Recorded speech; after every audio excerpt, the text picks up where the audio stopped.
Hey guys, this is Mrs. Kalanicki. Alright, we're going to get started on lesson 10.2. This page number, you should have already written it down from the do now, is page, what page is it? Should be page 5, so make sure you have that copied. Alright, so this is kind of like warm up little activity right here. It says do now. You are playing a game using the spinners shown. So I got spinner A and spinner B. And I want you to take a moment to kind of look at the two spinners, what's on the spinners. Talking about playing a game, going forwards or backwards or up or down on the game board. Take another moment. Look at them. Focus. Look at them. Okay, so now question 1 says, I want to move up. That's what I want to do in the game because that will help me in the game. So I want to move up. Which spinner am I more likely to spin up? I want you to explain. Which spinner am I more likely to move up? Take a look at both spinners. Which one should I spin if I want to move up? Now, your answer should be, because there is a right answer, your answer should be spinner A.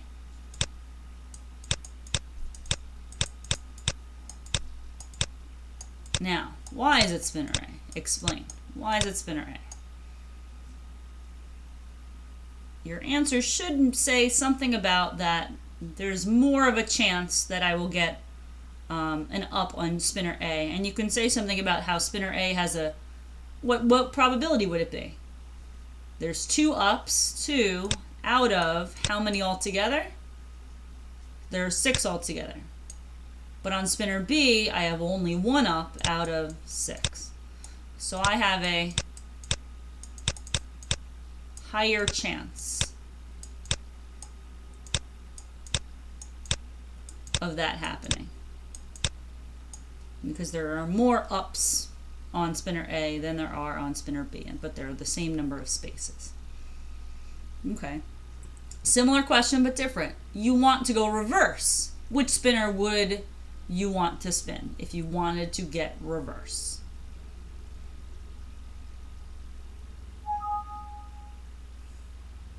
Okay, if I want to get reverse, if you look at the first spinner, there's 1 out of 6. If I look at the second spinner, spinner B is 1 out of 6. So which one would I pick? Either one. And that's what I'm going to write. Either spinner.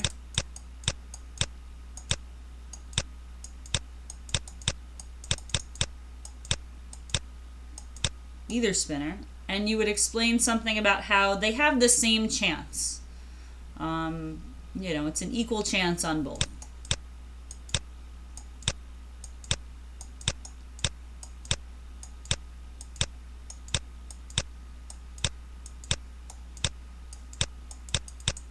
Sorry, my clicking is probably really loud. I'm going to try to move my clicker away from the speaker so you won't hear it as much.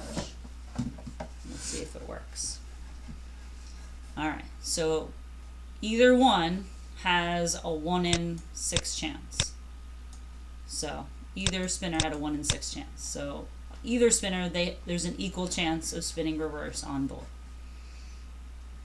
Okay, when you're ready to do, we're moving on. So there's a key idea here, and if you like, have somebody read it out loud.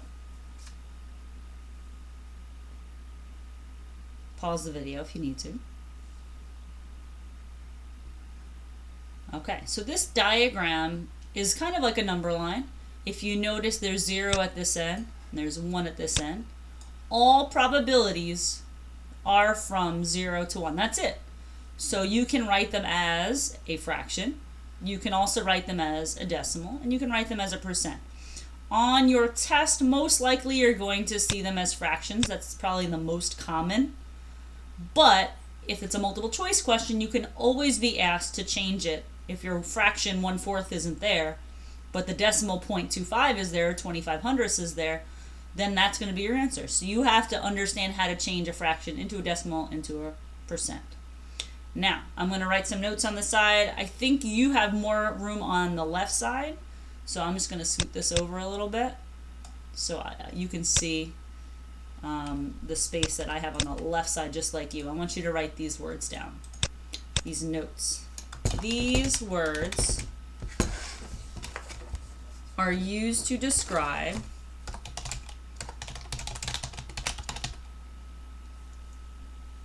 the likelihood of something happening. And I'm going to underline the word describe. So if I'm describing the likelihood, so if a direction is asking me to describe the likelihood of something happening, how likely is it going to happen? That was kind of how the do now question was. It said, on what spinner are you more likely to spin up? So we're going to use these terms. Impossible, which means never going to happen. Unlikely, which means it's kind of low. It could happen, but it's not likely to happen. It's unlikely to happen. Equally likely, that's kind of like spinning a reverse on both of those. They had an equal chance, either spinner.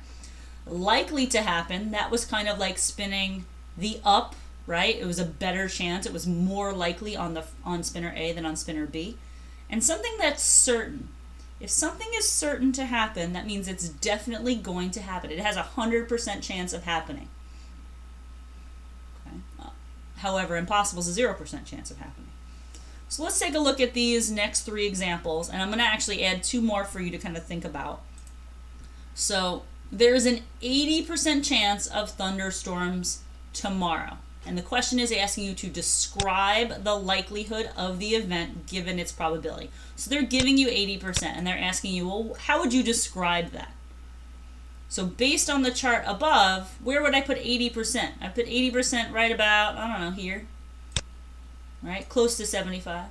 So I would use this term. I would say that it's likely to happen.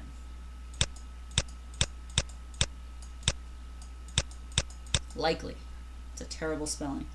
It looks really sloppy. Sorry. Okay. So 80% is something that's likely to happen. The next one says the probability that you land a jump on a snowboard is 1/2. Where's 1/2? 1/2 is right here. All right. So according to that, the description is equally likely to happen or not happen. So I'm just going to use the words equally likely. They're equally likely to happen. Equally likely means I land it or I won't land it. So it's a 50-50 chance. And then the final one, there is a 100% chance that the temperature will be less than 120 degrees Fahrenheit tomorrow. 100% chance. 100%. Well, if it's a 100% chance, that means it is certain. Certain it's going to happen. Ooh.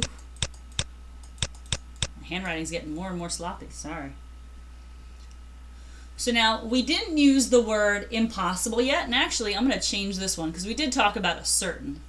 So I kind of want to change it to unlikely. So can someone tell me, and again, you can pause the video and think about it, come up with your own examples, I'll come up with mine, something that's impossible, it's not going to happen, and something that's unlikely to happen. Think about it.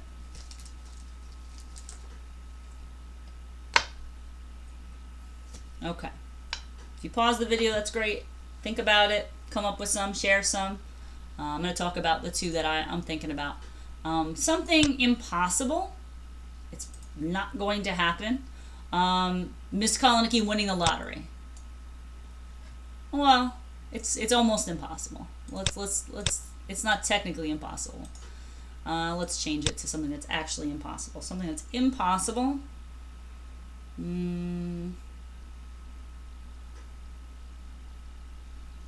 How about the sun being blue tomorrow? Impossible. Not going to happen. It's just not. The sun will be orange or yellow or red, but it will never be blue. Impossible. So the sun being blue tomorrow is impossible. Something unlikely to happen. Well, I know, and some of you are in my social studies class, that once in a while we watch a movie in social studies.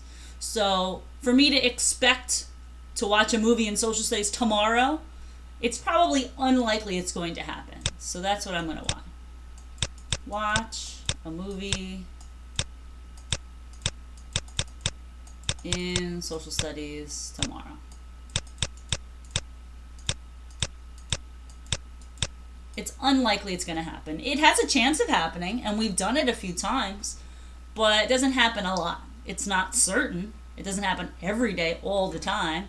It's not likely to happen. We don't watch them often. We just watch them once in a while. So unlikely is kind of a once in a while kind of thing. Okay, hope you guys came up with some cool ones. So now we're going to flip it over and we're going to talk about probability a little bit more. So, when all possible outcomes are equally likely, meaning I have something like a spinner that has, 4 equal pieces, or I have a dice that we know has 6 equal sides and they're equally likely, a chance, or a coin that's equally likely to get flipped. Here's my spinner with my equal pieces. Again, it's not the best diagram, but if everything's equally likely to happen, then an event is the ratio of the number of favorable outcomes to the number of possible outcomes. A way to rephrase this with a little less words is, and we've read this before, P event, do not read it as this, it is read as the probability of an event. That's how I read this. That's how I read that. The probability of an event happening is, on my numerator is what I want to happen over the total. So for example, in this die, what I want to happen is I want to get a 2. Okay, well how many 2s are there? There are only 1 2 on my dice. So getting a 2, the P, the probability of rolling a 2,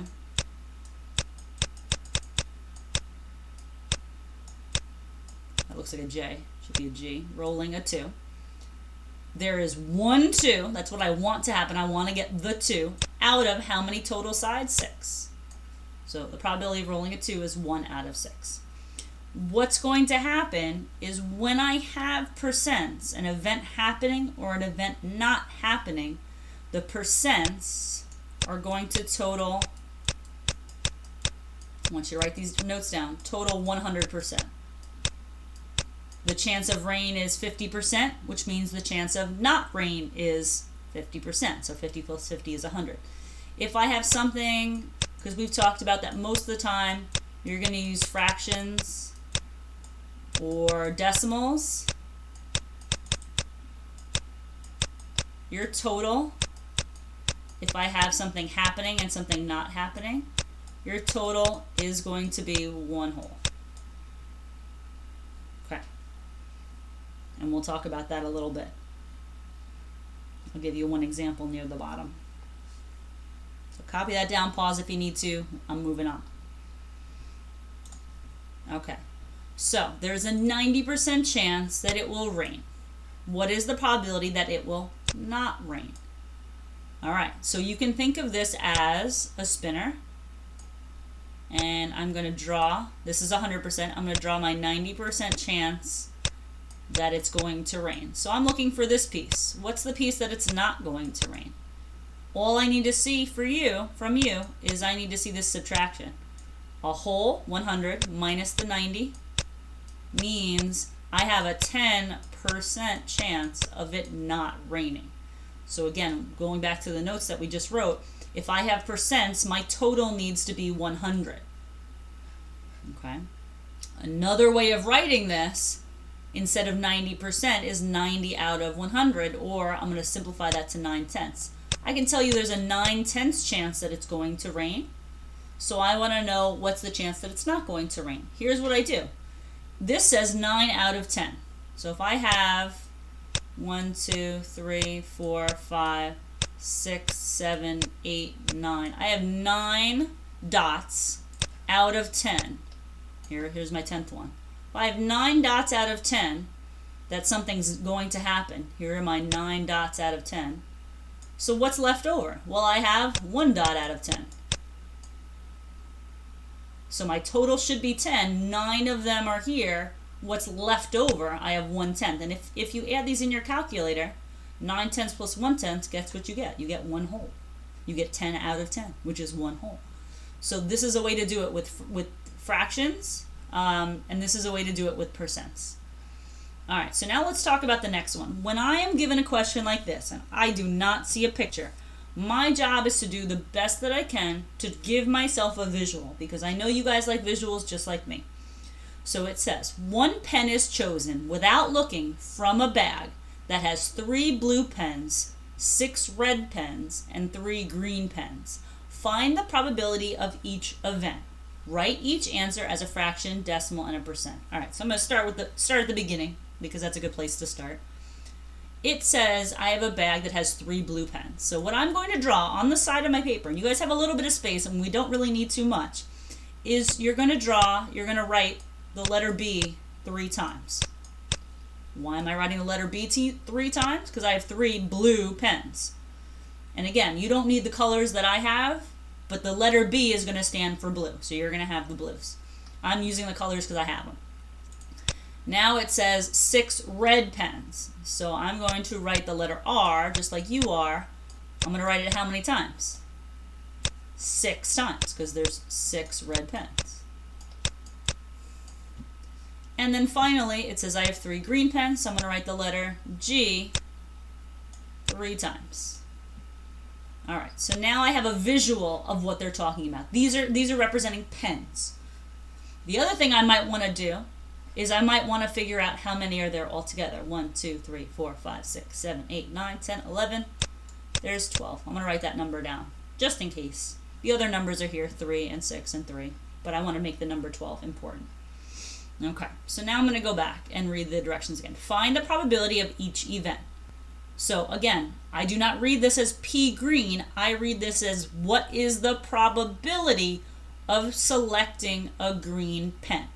Because that's what's happening in this situation. I'm selecting a green pen. So let's look at greens. I have, how many things do I want to happen? I have 3 of those things that I want to happen out of a total of 12. So there are 3 green out of a total of 12. Now, using your calculator, I want you to change this into a decimal, and I want you to change it into a percent. Pause the video, do it. And if you need help, unpause the video. I'm going to go over how to do that in your calculator. See if you can do it. We've done it for tests. See if you can try it. Okay, are you back? I'm back. Are you ready? All right, here we go. So, all I would do in my calculator is I would do 3 divided by 12, and I would get this decimal. And you might even be able to do this without the calculator at this point. What percent would this be? Well, if you remember in my unit talking about percents and decimals and fractions, I'm going to move my decimal point over 2 spots. So, or in the calculator, I would just times this decimal by 100. Remember, percent means out of 100. So this is going to be 25%. And again, it's not a percent unless there's a percent sign. Okay, so that's my first one. My second one says I am picking now, I want to pick, what is the probability of picking a blue or a red pen? So I would be happy with a blue pen or a red pen. So let's take a look.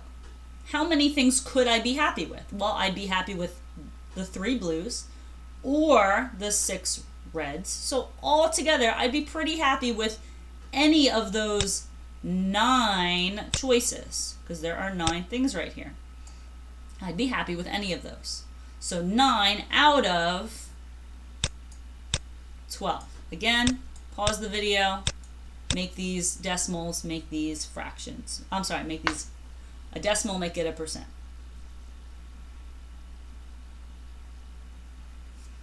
All right, so 9 out of 12. Again, we're practicing changing fractions to decimals, 0.75, which means 75%. Oh, using our words from the front, 75% is a likely event to happen. I am likely to pick a blue or a red pen, but I am unlikely to pick a green pen, according to this 25% here. All right, so now a probability of picking a pen that is not red. Again, I don't want you reading it as P not red. The probability of a pen not being red. Probability of picking a pen that is not red. So let's take a look. Well, if it's not going to be red, what's left over? Well, I have some blues and I have some greens. So those are both not red. So how many of those do I have? 1, 2, 3, 4, 5, 6. I have 6 pens that are not red out of 12 total. Again, you should be doing this fairly quickly. Get out the decimal, get out the percent. Pause the video if you need to. I'm going to go over the answers in a second.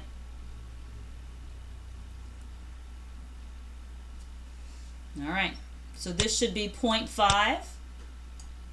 And again, if you're doing this by hand, notice how many times I move the decimal point here. 2 times.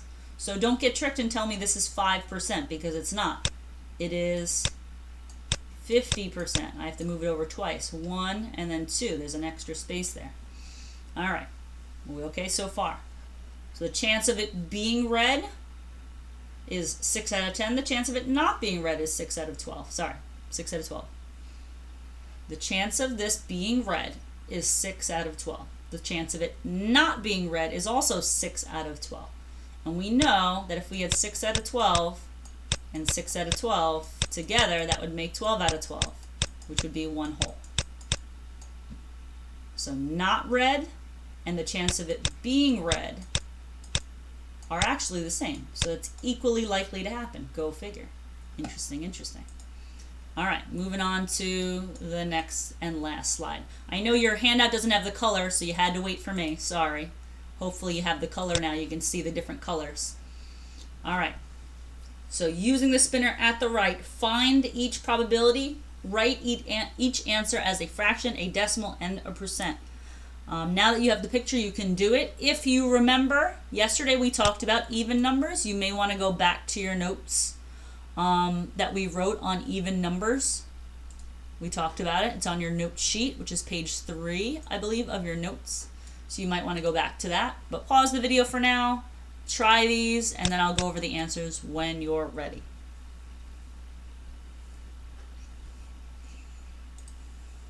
All right, so the probability of getting a 2. Again, I'm reading not that as P2, I'm reading that as what is the probability of spinning, because I'm using a spinner, spinning a 2.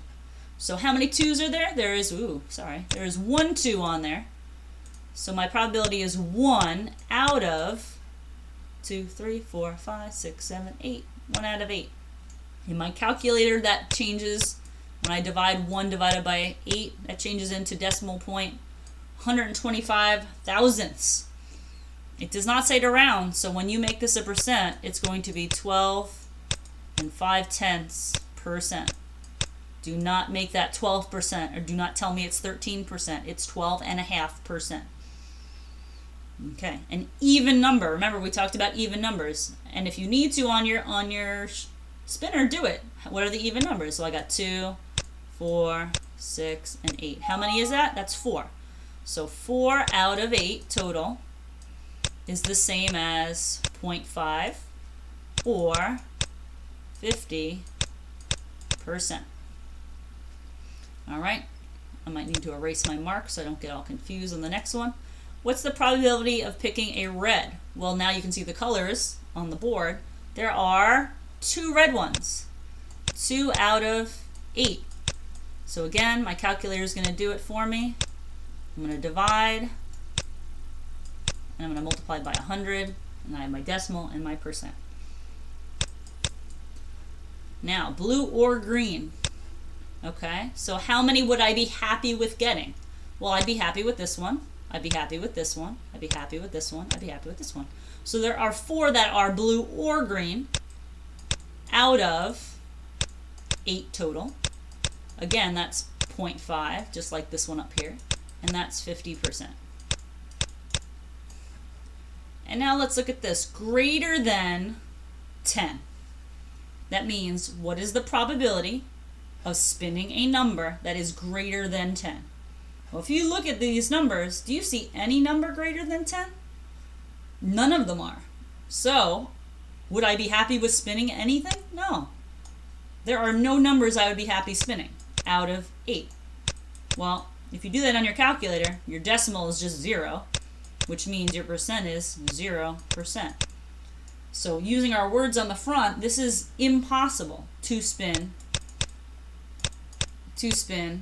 a number greater than 10. It is impossible. Now, using 7 as an example, and since we have a few minutes left, using 7 as an example, and we're going to draw a little line down here. You guys have some space over here, so I'm going to just use that space, or the space you have at the bottom.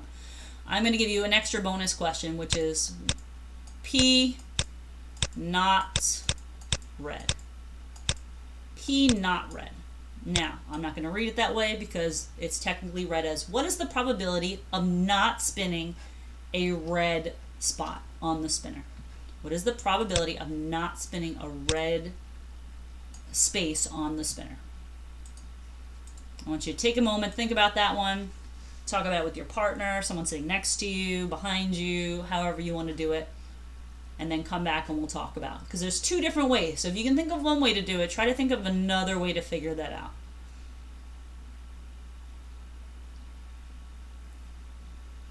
All right, so you ready to talk about this? Okay. So, a few different ways of doing it.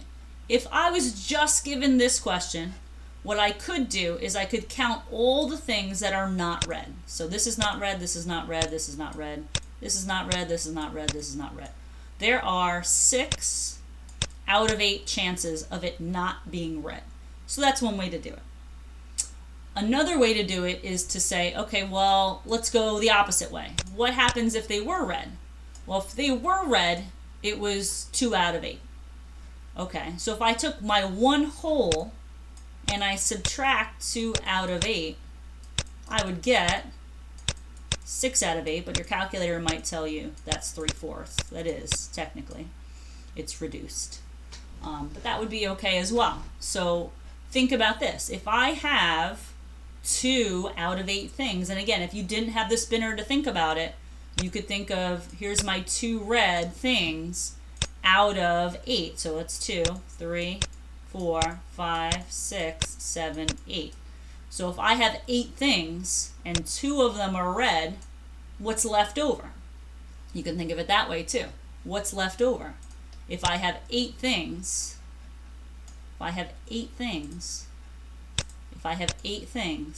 and only 2 of them are red, the leftover that are not red are 6. So 6 out of 8. Same denominator. And notice my 2 numerators, 6 plus 2 equals 8. That should equal 1 whole, right? The 2 reds plus the 6 not reds. You see how now everything is checked. So my not reds are checked and my reds are checked.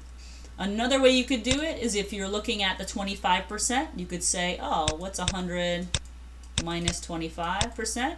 And you would get 75%. This is also an acceptable way to write your answer.